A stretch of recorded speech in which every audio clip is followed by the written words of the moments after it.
जय संविधान, जय भीम, महात्मा गांधी की जय, गुडसे मुर्दाबाद।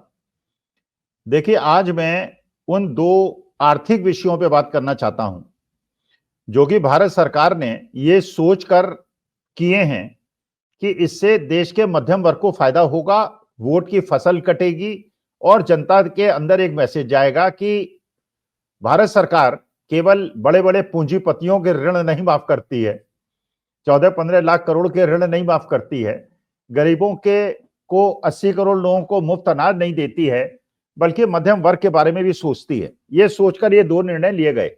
और जब पहले विवेचना हुई, जो पहले निर्णय हुआ था और आज जो निर्णय लिया गया है, उसके माध्यम से हम इसकी विवेचना करते हैं कि जो दो निर्णय लिए गए, इनका वास्तविकता में मध्यम वर्ग के कितने बड़े वर्ग को फायदा होगा और क्या ये उचित है फायदा देना।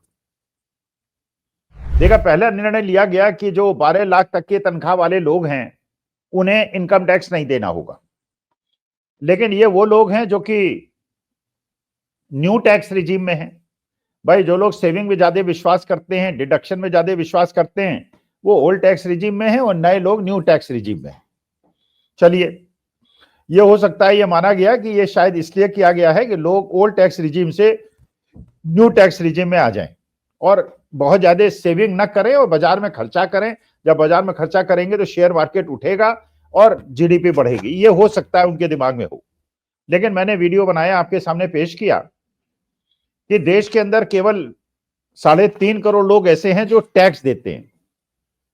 रिटर्न बहुत सारे लोग फाइल करते हैं, लेकिन वास्तविकता में टैक्स देने वाले केवल 3.5 करोड़ है। और इसमें करीब 1.5 करोड़ लोग ऐसे हैं जो कि 7 लाख से नीचे वाले हैं, तो उनको तो नेक्स्ट टैक्स कट से कोई फायदा हुआ नहीं। तो 1.5-2 करोड़ लोग हैं, उसमें आधे जो हैं वो न्यू टैक्स रिजीम में हैं, आधे पुराने टैक्स रिजीम में हैं। तो करीब करीब अगर सब लोगों का ध्यान रखा जाए और जिनकी 12 लाख से ज्यादा तनख्वाह होगी उनको वैसे ही कोई फायदा नहीं मिलेगा, तो 40-50 लाख लोग ऐसे हैं जिनको वास्तविकता में जो इनकम टैक्स का बेनिफिट दिया गया है उसका फायदा होगा। 40-50 लाख लोग, अगर 4-5 लोग भी परिवार में मान लिए जाएं, तो करीब करीब हार्डली 1.5 करोड़ 2 करोड़ लोग ऐसे हैं जिनका फायदा होगा। तो कोई मिडिल क्लास को फायदा नहीं होगा, क्योंकि पहले भी मैं निवेदन कर चुका हूं कि मिडिल क्लास में उनको मानता हूं जिनकी इनकम 15,000 से 40-50,000 रुपए तक की है।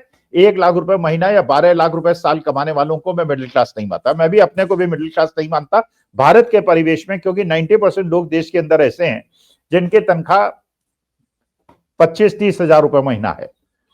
तो मिडिल, अच्छा, जो लोग टैक्सेबल इनकम में, मानी बात है कि वो एक ऐसे खुशकिस्मत आदमी है कि उनकी तनख्वाह है, भाई इनकम टैक्स तो वही देता है जो कि इनकम जिसकी होती है। तो मेरा यही निवेदन था पहले भी कि भाई जीएसटी को घटा देते, पेट्रोल डीजल पे टैक्स घटा देते और इनकम टैक्स ना घटाते, तो मिडिल क्लास को भी फायदा होता, उसकी भी सेविंग होती, और जो लोअर इनकम ग्रुप है जिसकी परचेसिंग पावर ज्यादा जीडीपी को इंपैक्ट करती है, उसकी सेविंग होती है, उसकी वजह से देश की जीडीपी ज्यादा बढ़ती। बल्कि इस वर्ग को सेविंग करने का आपने मौका दे दिया जो कि शेयर मार्केट में इन्वेस्ट करता है या फिक्स डिपॉजिट में पैसा डालता है, सेविंग करता है मतलब। लेकिन जब आपने ओल्ड टैक्स रिजीम से न्यू टैक्स रिजीम में लाने की बात की तो वो भी आपने बेनिफिट हटा दिया, क्योंकि सेविंग का जब महत्व नहीं होगा तो लोग ओल्ड टैक्स रिजीम में क्यों रहेंगे। अच्छा, चलिए, दूसरा निर्णय जो आज हुआ है, जो आरबीआई ने लिया है, उन्होंने रेपो रेट और रिवर्स रेपो रेट को 0.25% से कम कर दिया है।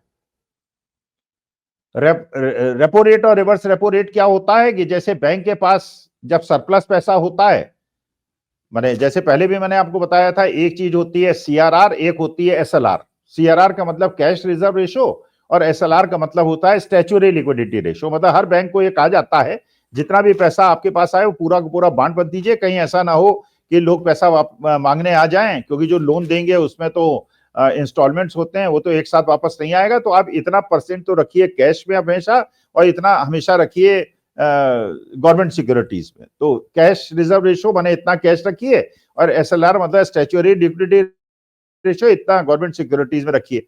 अच्छा, ये पैसा जब सरप्लस हो जाता है तो बैंक्स क्या करते हैं, इसको आरबीआई के सामने में पार्क कर देते हैं, मतलब रख देते हैं। और जब आरबीआई के पास रखते हैं तो आरबीआई उसके बदले में कोई इंटरेस्ट देता है।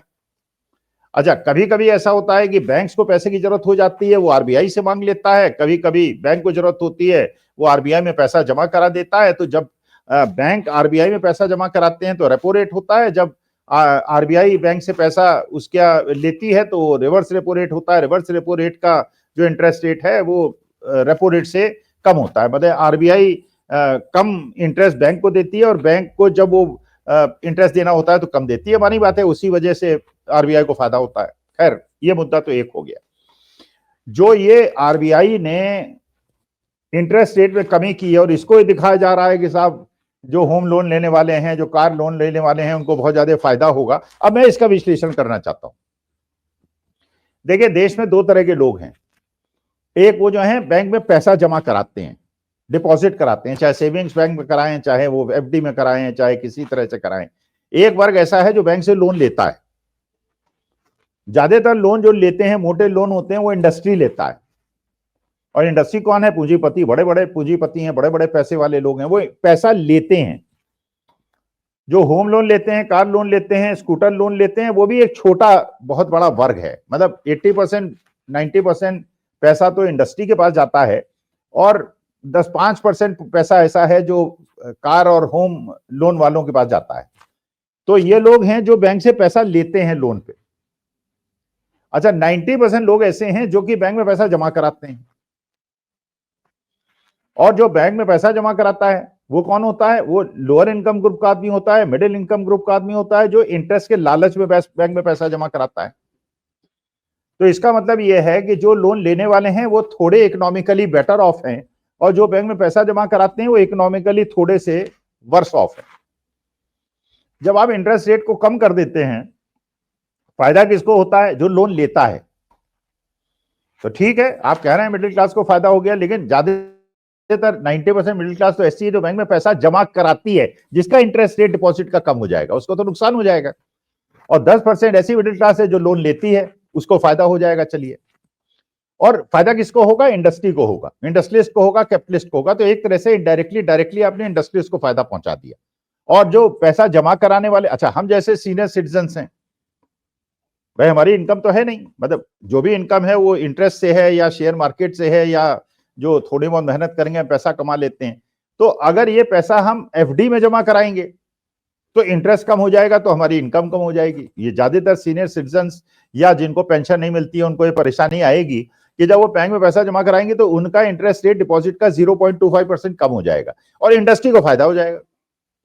तो जो ये प्रसारित हो रहा है कि मिडिल क्लास को फायदा पहुंचा दिया, वास्तविकता में 90% मिडिल क्लास को नुकसान हुआ है और 10% मिडिल क्लास को फायदा हुआ है। असली फायदा कैपिटलिस्ट और इंडस्ट्रियलिस्ट को हुआ है, जो बैंक से पैसा उठाते हैं उनका इंटरेस्ट रेट 0.25% कम हो जाएगा। अच्छा, होता क्या है कि जब इंटरेस्ट रेट कम होता है तो नॉर्मली शेयर मार्केट को बढ़ जाना चाहिए। वो इसलिए बढ़ जाएगा कि जब बैंक के अंदर डिपॉजिट रेट कम हो जाएगा तो लोग बैंक में पैसा कम जमा कराएंगे और शेयर मार्केट में पैसा चला जाएगा, शेयर मार्केट में जाएगा तो शेयर मार्केट बढ़ जाएगा। तो आज के दिन जब यूरोपियन मार्केट और अमेरिकन मार्केट भी ऊपर गए हुए थे, ये माना जा रहा था कि जब इंटरेस्ट रेट आरबीआई कम करेगा तो शेयर मार्केट ऊपर चला जाएगा, लेकिन शेयर मार्केट नीचे चला गया। अच्छा, ये माना जा रहा था कि बाकी सेक्टर्स में शेयर मार्केट ऊपर जाए ना जाए, बैंकिंग सेक्टर जरूर ऊपर जाएगा, क्योंकि इंटरेस्ट रेट के फायदे का इंटरेस्ट रेट घटाने का सबसे ज्यादा फायदा बैंक को होगा। लेकिन आज शेयर मार्केट तो गिरा ही गिरा, बैंकिंग सेक्टर ज्यादा गिरा। इसका मतलब यह है कि बैंकिंग सेक्टर ने और शेयर मार्केट ने वो बात समझ ली जो मैं आपके सामने पेश कर रहा हूं कि ये जो जुमले दिए गए हैं इनकम टैक्स ब्रैकेट के, ये भी हार्डली 1% लोगों को इसका फायदा होगा और इंटरेस्ट रेट कम करने का जो जुमला दिया गया है इसका फायदा 10% लोगों को होगा और 90% लोगों को नुकसान होगा। तो इस प्रकार के जुमलेबाजी को जस्ट फेस वैल्यू पे लेने के बजाय इसका विश्लेषण करने की आवश्यकता है, जो विश्लेषण मैंने आपके सामने पेश किया। नमस्कार, धन्यवाद और प्रणाम।